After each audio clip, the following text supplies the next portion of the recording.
بسم اللہ الرحمن الرحیم۔ السلام علیکم دوستو، اسرائیل کی طرف سے چھپائی گئی ایک حقیقت کا حال ہی میں پردہ فاش ہو گیا ہے۔ مفسرین کے مطابق اسرائیل میں موجود میٹھے پانی کی واحد جھیل تبریہ کا پانی یاجوج ماجوج کی وجہ سے ختم ہونا شروع ہو گیا ہے، جو کہ حدیث پاک صلی اللہ علیہ وآلہ وسلم کے مطابق قرب قیامت کی بڑی نشانیوں میں سے ایک نشانی ہے۔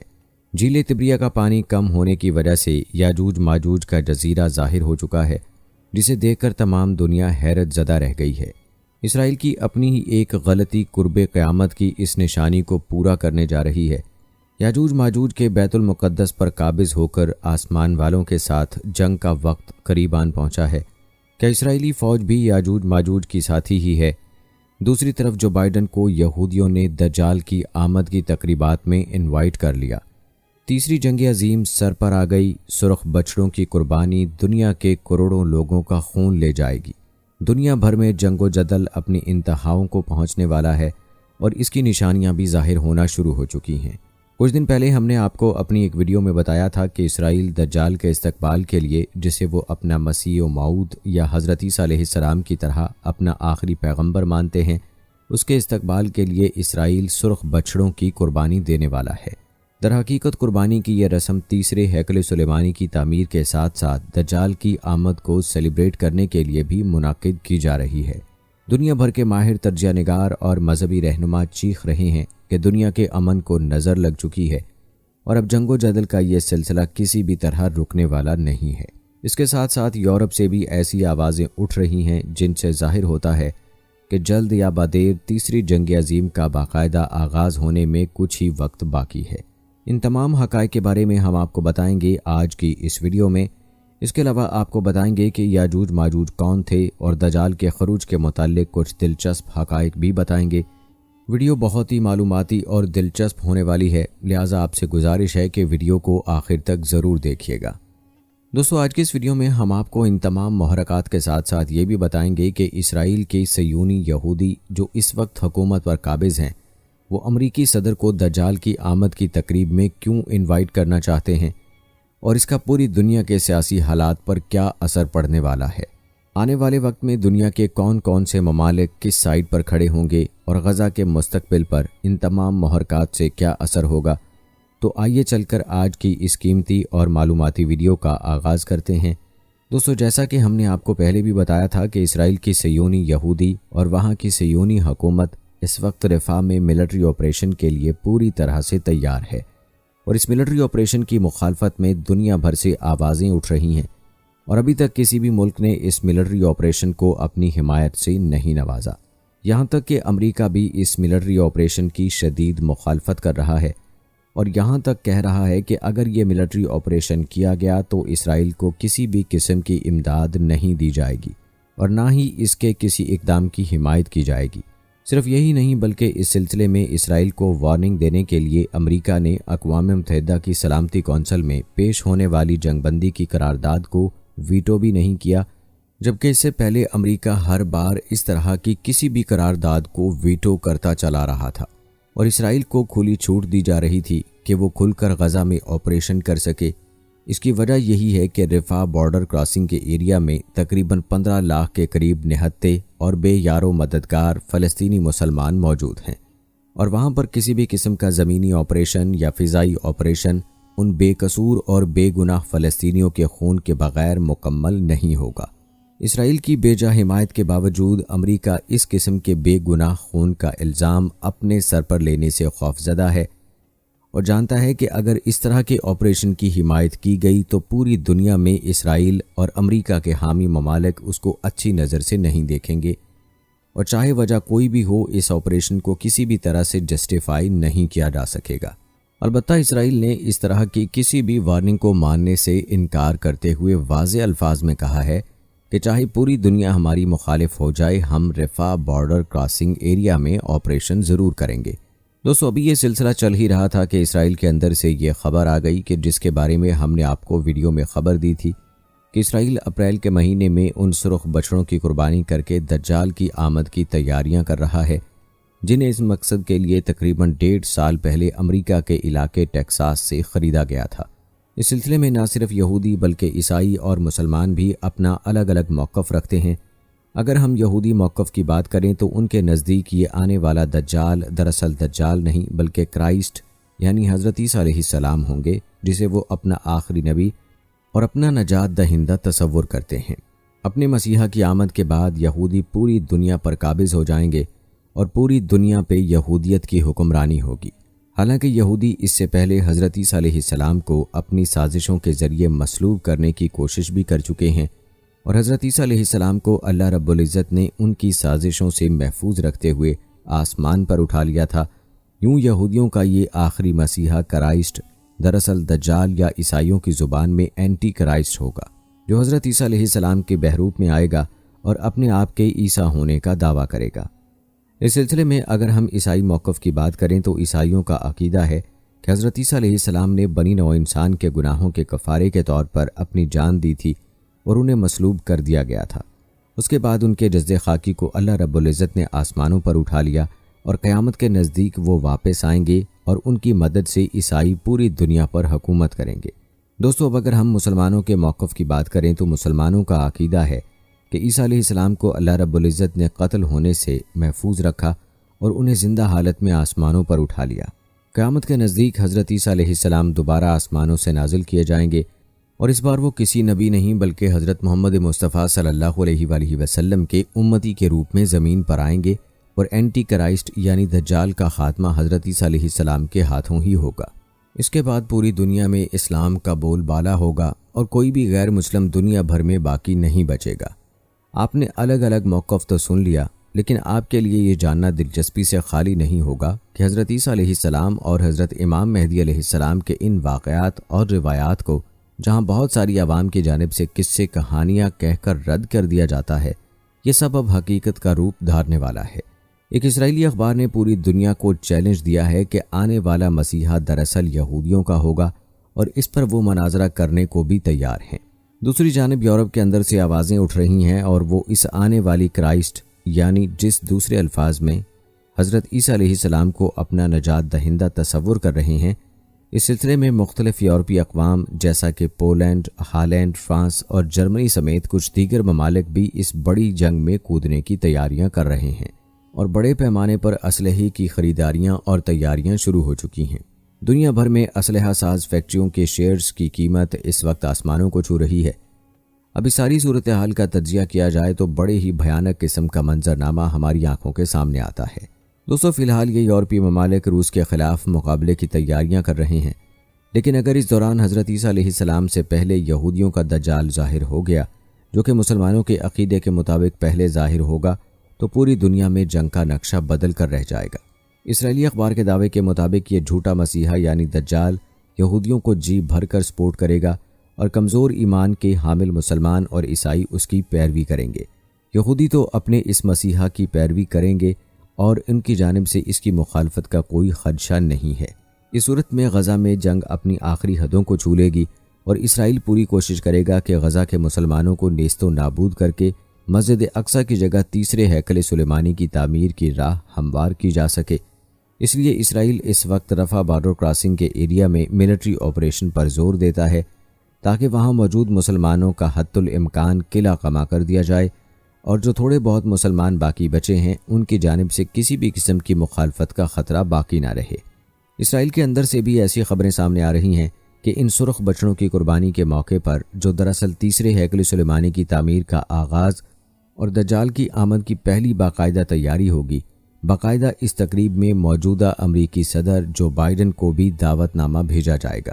دوستو، دوسری طرف اسرائیل میں پوری ہونے والی ایک اور قیامت کی نشانی کی بات کی جائے تو اسرائیل میں موجود میٹھے پانی کی واحد جھیل تبریہ کا پانی یاجوج ماجوج کی وجہ سے ختم ہونا شروع ہو گیا ہے۔ جھیل تبریہ اسرائیل میں میٹھے پانی کی واحد جھیل ہے۔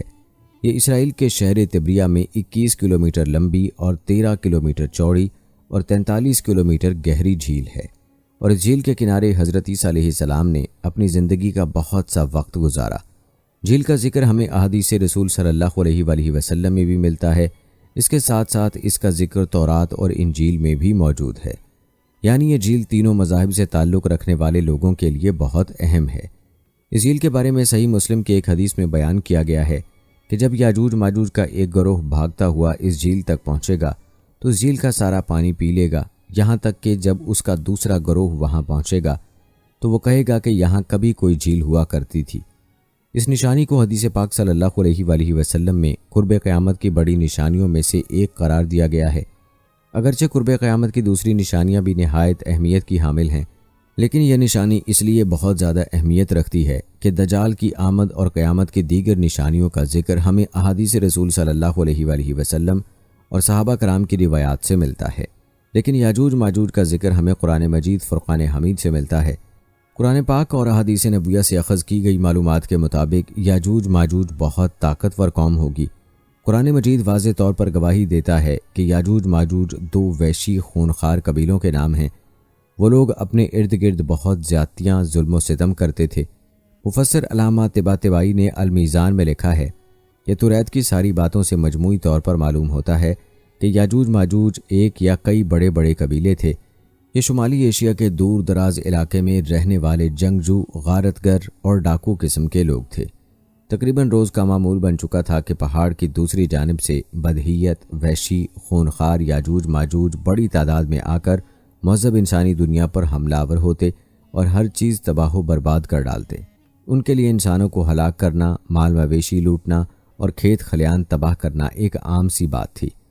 لوگ نہایت خوف کی حالت میں اس زمینی آفت سے نجات کے لیے اپنے رب سے گڑ گڑا کر دعائیں کرتے۔ ایک صبح جب وہ سو کر اٹھے تو انہوں نے دیکھا کہ ہزاروں کی تعداد میں ایک عالی شان اجنبی فوج ان کے کھلے میدانوں میں خیمہ زن ہے۔ پہلے تو وہ حیران اور خوفزدہ ہوئے، لیکن پھر قوم کے چند سردار اس جنگجو لشکر کو اپنے لیے غیبی مدد اور نجات دہندہ سمجھتے ہوئے لشکر کی جانب گئے اور سپہ سالار سے ملنے کی خواہش ظاہر کی۔ اجازت کے بعد مقامی سرداروں کو فوج کے سپہ سالار کے خیمے میں پیش کیا گیا۔ سپہ سالار نے معززین شہر کو خوش آمدید کہتے ہوئے یہ یقین دلایا کہ ان کی فوج ان کے علاقوں پر قبضہ کرے گی، نہ ہی ان کے مال مویشی اور کھیت کھلیان کو کوئی نقصان پہنچائے گی۔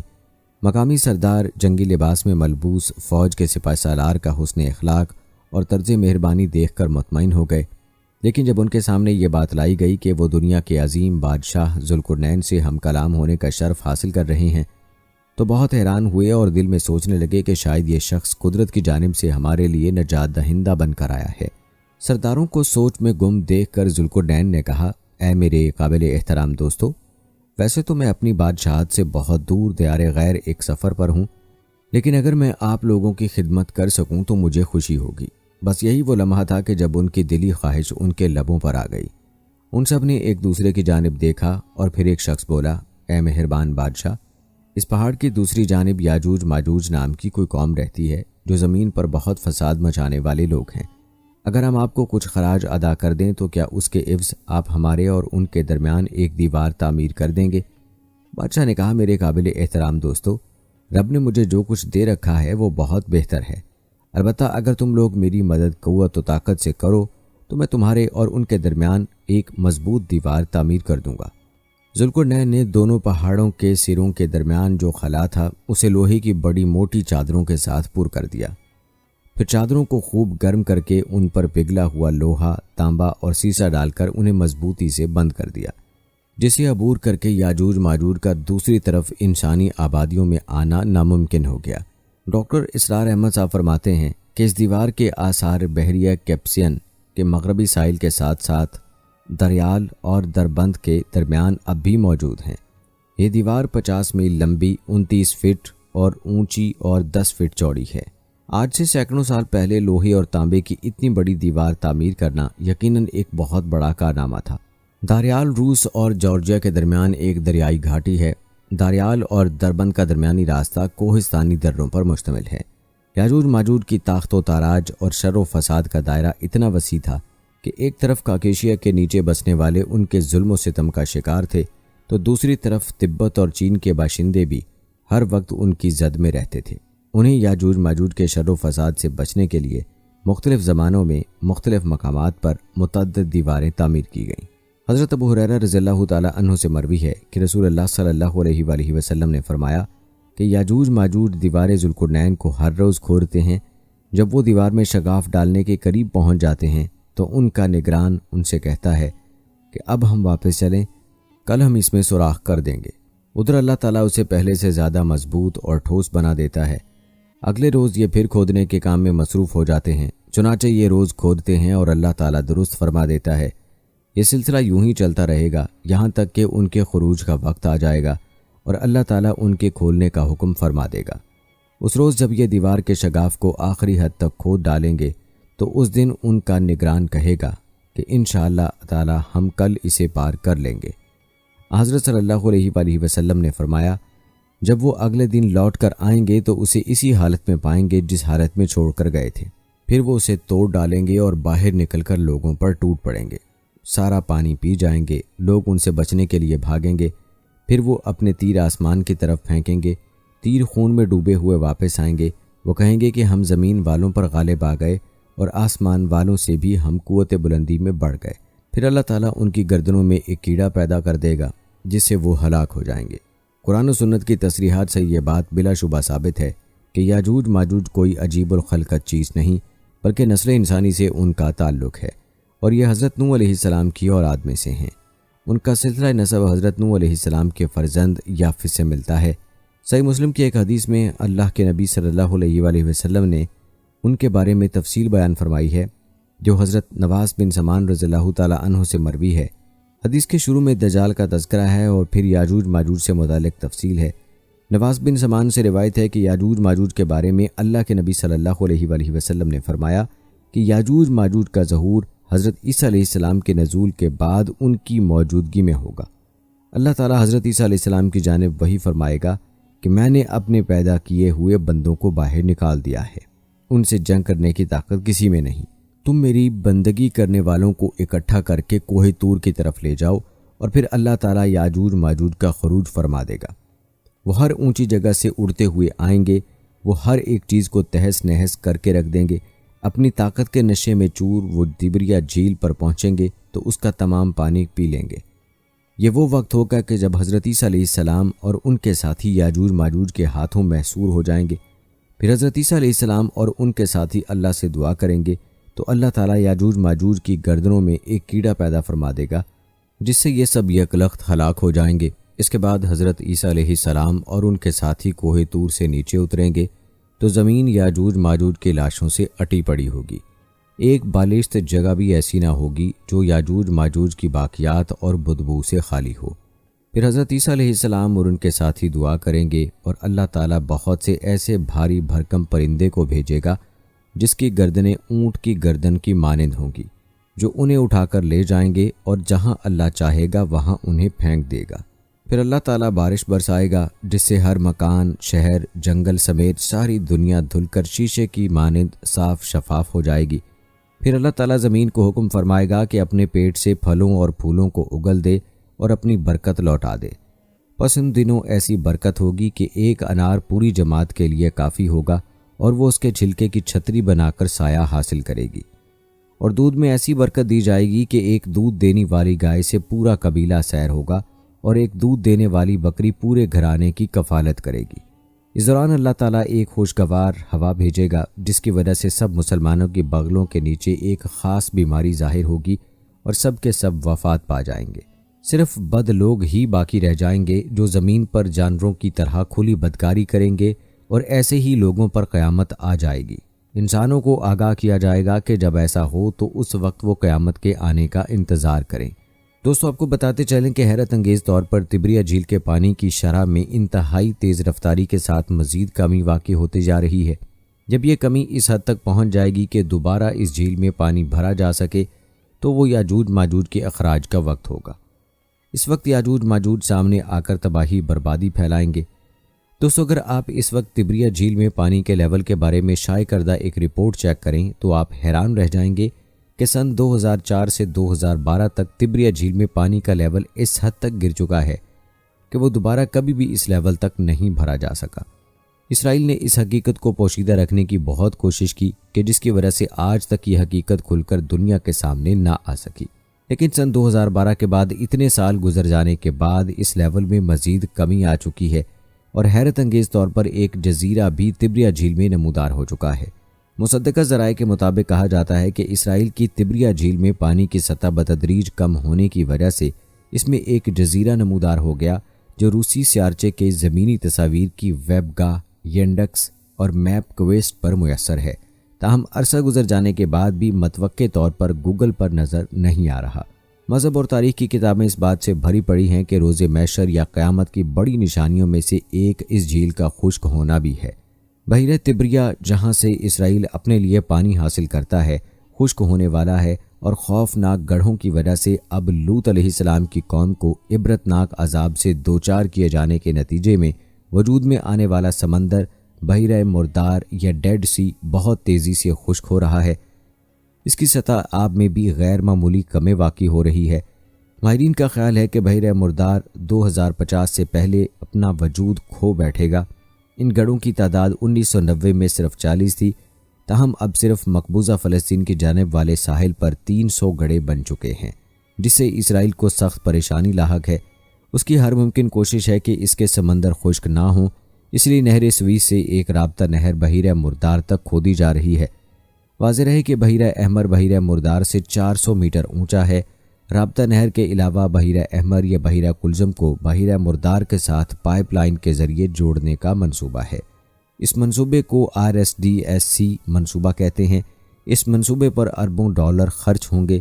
سائنسدانوں کا کہنا ہے کہ بحیرہ مردار ماحولیاتی تبدیلی کی وجہ سے تیزی سے خشک ہو رہا ہے۔ دوستو، آج تمام دنیا اس حقیقت سے آگاہ ہو چکی ہے کہ طبریہ جھیل کا پانی خطرناک حد تک کم ہو چکا ہے، اور وہ وقت آن پہنچا ہے جب یاجوج ماجوج دنیا کے سامنے ظاہر ہوں گے۔ آپ سوچ رہے ہوں گے کہ اگر یاجوج ماجوج اس جھیل کا پانی پی رہی ہیں تو وہ کسی کو نظر کیوں نہیں آ رہے، اور کیا اسرائیل کے لیے اس جھیل کی کوئی اہمیت نہیں، تو پھر وہ اس کے بارے میں سچائی کو کیوں چھپا رہے ہیں؟ دوستو، طبریہ جھیل اسرائیل کے لیے بہت زیادہ اہمیت رکھتی ہے، کیونکہ حضرت عیسیٰ علیہ السلام نے اپنی زندگی کا بیشتر حصہ یہاں گزارا، اور یہ حضرت عیسیٰ علیہ السلام کو ہی آنے والے دنوں میں اپنا مذہبی رہنما سمجھتے ہیں۔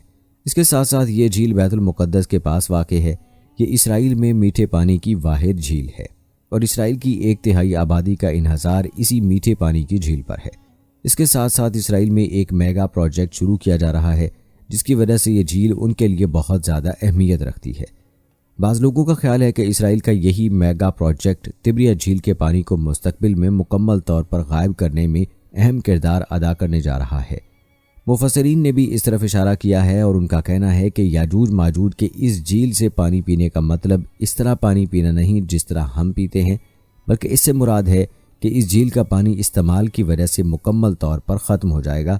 اور آج ہر کوئی جانتا ہے کہ اسرائیل تمام دنیا کے سامنے اس حقیقت کا اعتراف کر چکا ہے کہ وہ کام جو سعودی عرب میں نہ ہو سکا، وہ ہم تمام دنیا کو مکمل کر کے دکھائیں گے۔ اسرائیل نے تمام دنیا کے سامنے یہ بھی اعلان کیا ہے کہ وہ یہاں کے ریگستانوں کو سرسبز و شاداب نخلستانوں میں بدل کر رکھ دیں گے۔ مزید انہوں نے اس حقیقت سے بھی پردہ اٹھایا ہے کہ وہ طبریہ جھیل کے آس پاس کے علاقوں کو اس مقصد کے لیے استعمال کرنے کا ارادہ رکھتے ہیں۔ وہ آنے والے وقت میں طبریہ جھیل کو جدید ٹیکنالوجی کے ساتھ استعمال کرتے ہوئے اس کے ارد گرد کے ریگستانوں کو سرسبز و شاداب بنا کر عرب ممالک پر سبقت لے جائیں گے۔ چونکہ اس پروجیکٹ پر کام کرنے کے لیے بھاری مقدار میں طبریہ جھیل کے پانی کو استعمال کیا جائے گا، اس لیے انہوں نے پانی کی کمی کی صورتحال کو پوشیدہ رکھنے کی کوشش کی، لیکن وہ نہیں جانتے تھے کہ یہی وہ حقیقت ہے جو ہمیں اس وقت کے قریب لے جا رہی ہے جب طبریہ میں پانی مکمل طور پر ختم ہو جائے گا، اور یاجوج ماجوج کا رخ بھی بیت المقدس کی طرف ہوگا، اور وہاں وہ آسمانوں پر قبضے کا اعلان کریں گے۔ آج ہم دیکھ رہے ہیں کہ ایک طرف تو بیت المقدس پر قبضہ کرنے کی تیاریاں عروج پر ہیں۔ اسرائیل تمام سپر پاورز کی پشت پناہی کے ساتھ بیت المقدس کی طرف پیش قدمی کر رہا ہے، تو دوسری جانب دنیا کی سپر پاورز میں دوڑ لگی ہوئی ہے کہ وہ جلد سے جلد دوسرے سیاروں پر قبضہ کر لیں۔ بھارت چاند تک پہنچ چکا ہے، اب وہ سورج پر جانے کی تیاریوں میں مصروف نظر آ رہا ہے۔ دنیا کی دوسری سپر پاور بھارت سے چاند اور خلا کے بارے میں دوسری معلومات حاصل کرنے کی جستجو میں لگی ہوئی ہے۔ ان سپر پاورز کا مقصد جلد از جلد مریخ تک پہنچنا ہے تاکہ وہ ان ستاروں پر قبضہ کر سکیں۔ ان ممالک کی طرف سے زمین کے ارد گرد سیٹلائٹس کا جال بچھایا جا چکا ہے۔ ہر کوئی خلا میں ایک دوسرے سے آگے نکلنے کی کوششوں میں لگا ہوا ہے۔ ایک ریس جاری ہے کہ کسی نہ کسی طرح وہ خلا میں موجود سیاروں پر پہنچ جائیں اور ان پر قبضہ حاصل کر لیں، تاکہ زمین کے ساتھ ساتھ ان سیاروں پر بھی وہ حکومت قائم کر سکیں۔ آپ کو بتاتے چلیں کہ ایک حدیث جس میں یاجوج ماجوج کے آسمانوں کی طرف تیر پھینکنے کی بات کی گئی ہے، اس کی تشریح اس طرح بیان کی جاتی ہے کہ یاجوج ماجوج کی یہ قومیں پہلے زمین پر قبضہ حاصل کریں گی اور پھر آسمانوں پر قبضہ کر کے آپس میں جنگ کریں گی۔ دوستو، دنیا کی انہی سپر پاورز نے دجالی سسٹم کے ذریعے تمام دنیا کو اپنے کنٹرول میں لے رکھا ہے۔ وہ ایسا خفیہ جال بچھانے میں کامیاب ہو چکے ہیں جس سے نکلنا اب کسی کے بھی بس کی بات نظر نہیں آتی۔ ہر کوئی نہ چاہتے ہوئے بھی ان کے اس دجالی سسٹم اور خفیہ دنیاوی نظام کا حصہ بنتا جا رہا ہے۔ کوئی بھی ان کا مقابلہ کرنے کی طاقت نہیں رکھتا۔ جو بھی ان کا مقابلہ کرنے کے لیے آگے بڑھتا ہے، یہ انہیں تباہ و برباد کر کے رکھ دیتے ہیں۔ یہی وہ لوگ ہیں جن کے بارے میں یہ کہا جا رہا ہے کہ یہی یاجوج ماجوج کی قوم کے لوگ ہیں جو زمین پر مکمل طور پر اپنا قبضہ حاصل کرنے کے بعد آسمانوں کی طرف رخ کریں گے، اور ان کا مقصد آسمانوں پر قبضہ حاصل کرنا ہوگا۔ ان کے اس قدم سے نبی پاک صلی اللہ علیہ وآلہ وسلم کی حدیث پاک میں کی گئی وہ پیشین گوئی بھی پوری ہوتی نظر آ رہی ہے، جس میں انہوں نے کہا تھا کہ یاجوج ماجوج دنیا پر قبضہ حاصل کرنے کے بعد اپنا رخ، اپنے تیروں کا رخ آسمان کی طرف کر لیں گے۔ آج ہر کوئی اس حقیقت سے آگاہ ہے کہ دنیا میں اپنے تسلط کے بعد ان سپر پاورز کی تیروں کا رخ آسمان کی طرف ہو چکا ہے، اور جس تیز رفتاری کے ساتھ تبریہ جھیل کا پانی ختم ہو رہا ہے، مزید 1 یا 2 سال کا عرصہ گزرنے کی دیر ہے، اس کا پانی مکمل طور پر ختم ہو جائے گا، اور نبی پاک صلی اللہ علیہ وآلہ وسلم کی وہ پیش گوئی جس کے پورا ہونے کا آغاز ہو چکا ہے، مکمل طور پر پوری ہو جائے گی۔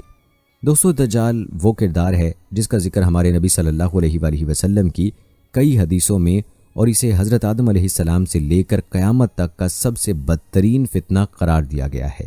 عالم اسلام کے لیے دجال کا ظہور انتہائی مشکل ترین اور فتنہ انگیز ہوگا۔ دجال شیطانی قوتوں کا حامل ہوگا، دنیاوی طاقتوں سے مالا مال ہوگا، اور ان کے ذریعے دنیا میں تباہی مسلط کرے گا۔ دجال عربی زبان میں جال ساز، ملمہ ساز اور فریب کار کو بھی کہتے ہیں، اور کسی نقلی چیز پر سونے کا پانی چڑھانے کو بھی کہتے ہیں۔ دجال کا یہ نام اس لیے رکھا گیا ہے کہ جھوٹ اور فریب اس کی شخصیت کا نمایاں ترین وصف ہوگا۔ اس کے ہر فعل پر دھوکہ دہی اور غلط بیانی کا سایہ ہوگا۔ کوئی چیز، کوئی عمل، کوئی قول اس شیطانی عادت کے اثرات سے خالی نہ ہوگا۔ دوستو، دجال کے معنی ہے حقیقت کو چھپانے والا، سب سے بڑا دھوکے باز اور چال باز۔ دجال کا مادہ دجل ہے، جس کے معنی ہے خلط ملط کر دینا، تلبیس یعنی شیطانی چالوں سے دوسروں کو دھوکے اور التباس میں ڈالنا، ملمہ سازی کرنا، حقیقت کو چھپانا، جھوٹ بولنا اور غلط بیانی کرنا۔ گویا دجال میں یہ تمام منفی اوصاف پائے جاتے ہیں۔ اسلامی اصطلاح میں دجال سے مراد جھوٹا مسیح الدجال ہے، جو قیامت کی اہم نشانیوں میں سے ایک ہے۔ وہ آخری زمانے میں ظاہر ہوگا اور نبوت اور خدائی کا دعویٰ کرے گا۔ دجال کی کئی علامات احادیث مبارکہ میں بیان ہوئی ہیں۔ حضرت ابو امامہ رضی اللہ تعالیٰ عنہ فرماتے ہیں کہ نبی کریم صلی اللہ علیہ وآلہ وسلم نے ہم کو خطبہ دیا اور ایک لمبی تقریر فرمائی، اس میں دجال کا حال بھی بیان کیا۔ آپ صلی اللہ علیہ وآلہ وسلم نے فرمایا، جب سے اللہ تعالیٰ نے اولاد آدم کو پیدا کیا ہے، اس وقت سے اب تک دجال کے فتنے سے بڑھ کر کوئی فتنہ پیدا نہیں فرمایا۔ تمام انبیاء اپنی امتوں کو دجال سے خوف دلاتے رہے ہیں، چونکہ تمام انبیاء علیہ السلام کے آخر میں میں ہوں اور تم بھی آخری امت ہو، اس لیے دجال تم ہی لوگوں میں پیدا ہوگا۔ اگر وہ میری زندگی میں ظاہر ہو جاتا تو میں تم سب کی جانب سے اس کا مقابلہ کرتا، لیکن چونکہ وہ میرے بعد ظاہر ہوگا، اس لیے ہر شخص اپنے نفس کی جانب سے اپنا بچاؤ کر لے گا۔ اللہ میری جانب سے اس کا محافظ ہوگا۔ سنو، دجال شام و عراق کے مابین مقام خلا سے ہوگا اور اپنے دائیں بائیں ملکوں میں فساد پھیلائے گا۔ اے اللہ کے بندو، ایمان پر ثابت قدم رہنا۔ میں تم کو اس کی وہ حالت سناتا ہوں جو مجھ سے پہلے کسی نے بھی بیان نہیں کی۔ پہلے تو وہ نبوت کا دعویٰ کرے گا، تو پھر کہے گا میں خدا ہوں، نعوذ باللہ۔ تم مرنے سے پہلے خدا کو نہیں دیکھ سکتے، پھر دجال کیسے خدا ہوا؟ اس کے علاوہ وہ کانا ہوگا، تمہارا رب کانا نہیں۔ اس کی پیشانی پر کاف فے رے لکھا ہوگا، جسے ہر مومن عالم ہو یا جاہل سب پڑھ لیں گے۔ حضور نبی کریم صلی اللہ علیہ وآلہ وسلم نے فرمایا، پس جب دجال ویرانے پر سے گزرے گا تو اسے حکم دے گا کہ اپنے خزانے نکال، تو اس کے خزانے اس کی ایسی اتباع کریں گے جیسے شہد کی مکھیاں اپنے سردار کی اتباع کرتی ہیں، اور اس کے ساتھ جنت اور دوزخ بھی ہوگی، لیکن حقیقت میں وہ جنت دوزخ ہوگی اور دوزخ جنت ہوگی۔ تو جو شخص اس کی دوزخ میں ڈالا جائے گا، اسے چاہیے کہ سورہ کہف کی ابتدائی آیات پڑھے، تو تو وہ دوزخ اس کے لیے ایسا ہی باغ ہو جائے گی جیسے ابراہیم علیہ السلام پر ہوئی تھی۔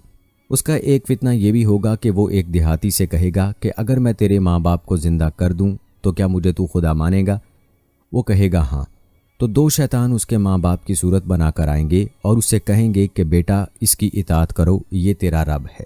اور ایک فتنہ یہ ہے کہ ایک شخص کو مار کر اور چیر کر اس کے دو ٹکڑے کر دے گا اور کہے گا دیکھو میں اس بندے کو اب ملاتا ہوں، تو کیا اس کے بعد بھی میرے علاوہ کوئی دوسرے خدا کو مانو گے؟ اللہ تعالیٰ اس دجال کا فتنہ پورا کرنے کے لیے اسے دوبارہ زندہ کر دے گا۔ دجال اسے پوچھے گا تیرا رب کون ہے؟ تو وہ کہے گا کہ میرا رب اللہ ہے، اور تو خدا کا دشمن دجال۔ خدا کی قسم اب تو مجھے تیرے دجال ہونے کا پورا یقین ہو گیا ہے۔ اور دجال کا ایک فتنہ یہ بھی ہوگا کہ دجال آسمان کو حکم کرے گا تو می برسائے گا، اور زمین کو حکم دے گا تو وہ سبزہ اگائے گی، اور اس روز چرنے والے جانور خوب موٹے تازے ہوں گے، کوکھیں بھری ہوئی، تھن دودھ سے لبریز ہوں گے۔ سوائے مکہ معظمہ اور مدینہ منورہ کے کوئی خطہ زمین کا ایسا نہ ہوگا جہاں دجال نہ پہنچا ہوگا۔ مکہ اور مدینہ میں داخل ہوتے وقت فرشتے اس کو ننگی تلواروں سے روکیں گے۔ دجال ایک چھوٹی سی سرخ پہاڑی کے قریب مقیم ہو جائے گا۔ حدیث پاک میں ہے کہ حضرت امام مہدی علیہ السلام ملک کے بندوبست میں ہی مصروف ہوں گے کہ افواہ اڑے گی کہ دجال نے مسلمانوں پر تباہی ڈال دی ہے۔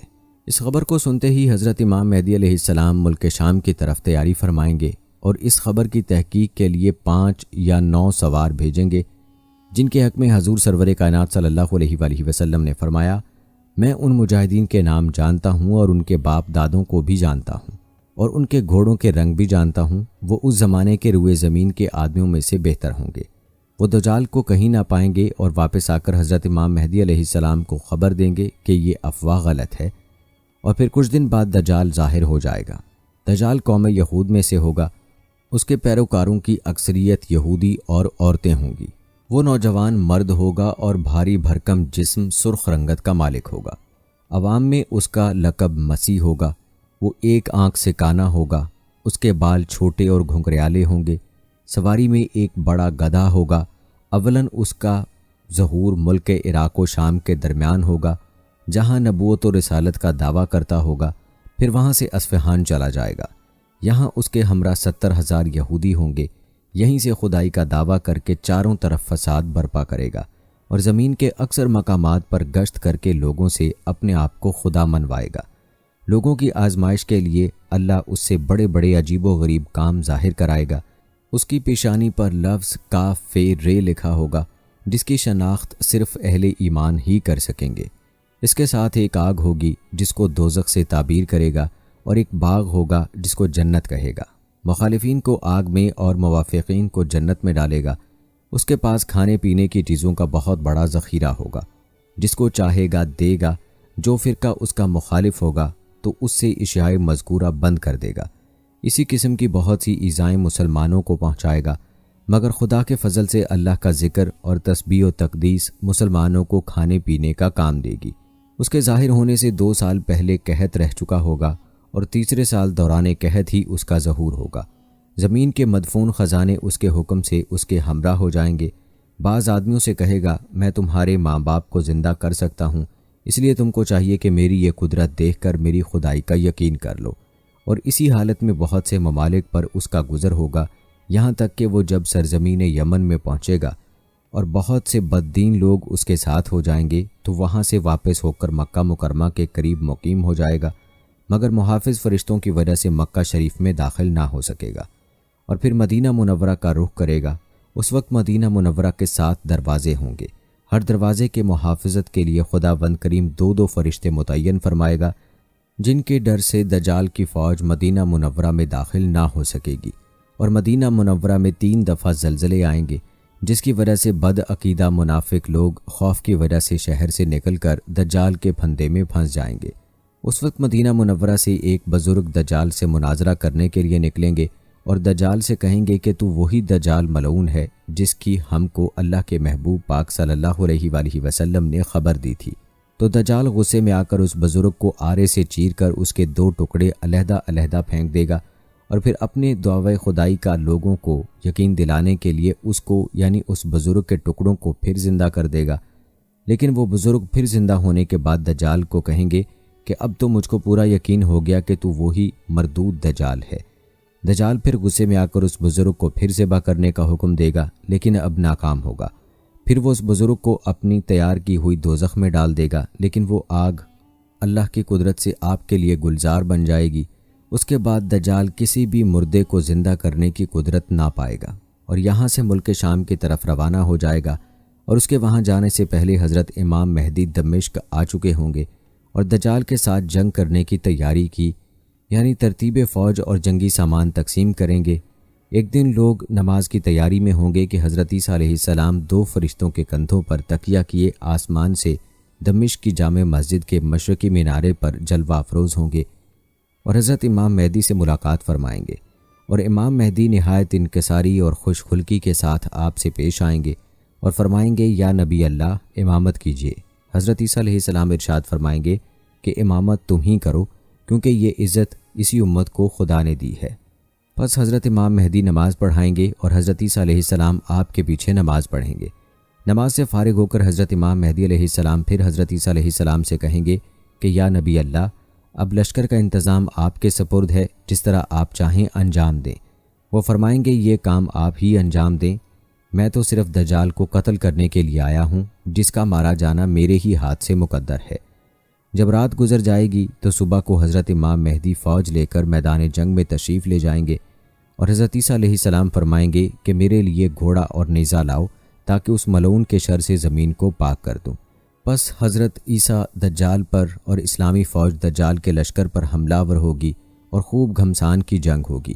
اس وقت عیسیٰ علیہ السلام میں یہ خاصیت ہوگی کہ جہاں تک آپ کی نظر جائے گی وہاں تک ہی دم عیسوی مار کرے گی، اور جس کافر تک آپ کا سانس پہنچے گا تو وہ وہیں نیست و نابود ہو جایا کرے گا۔ دجال آپ کے مقابلے سے بھاگے گا، آپ اس کا تعاقب کریں گے اور مقام لد میں جا لیں گے اور نیزے سے اس کا کام تمام کر کے لوگوں پر اس کی ہلاکت کا اظہار کریں گے۔ کہتے ہیں کہ اگر حضرت عیسیٰ علیہ السلام اس کو قتل نہ بھی کرتے تو بھی وہ آپ کے سانس سے اس طرح پگھل جاتا جیسے نمک پانی میں۔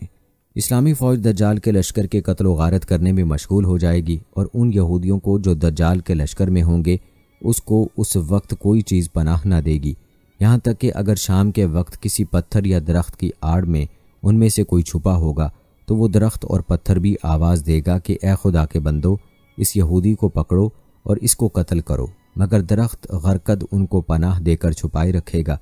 زمین پر دجال کے شر و فساد کا زمانہ 40 روز تک رہے گا، جن میں ایک دن 1 سال کے برابر، ایک دن 1 مہینے کے برابر، ایک دن 1 ہفتے کے برابر، باقی دن عام دنوں کے برابر ہوں گے۔ دجال کا فتنہ ختم ہونے کے بعد حضرت امام مہدی علیہ السلام اور حضرت عیسیٰ علیہ السلام جن شہروں میں دجال نے فساد پھیلا رکھا تھا دورہ فرمائیں گے۔ دجال سے تکلیف اٹھائے ہوئے لوگوں کو خدا کے یہاں اجر عظیم ملنے کی خوشخبری دے کر دلاسا و تسلی دیں گے اور اپنے انعام و اکرام سے ان کے دنیاوی نقصانات کی تلافی کریں گے۔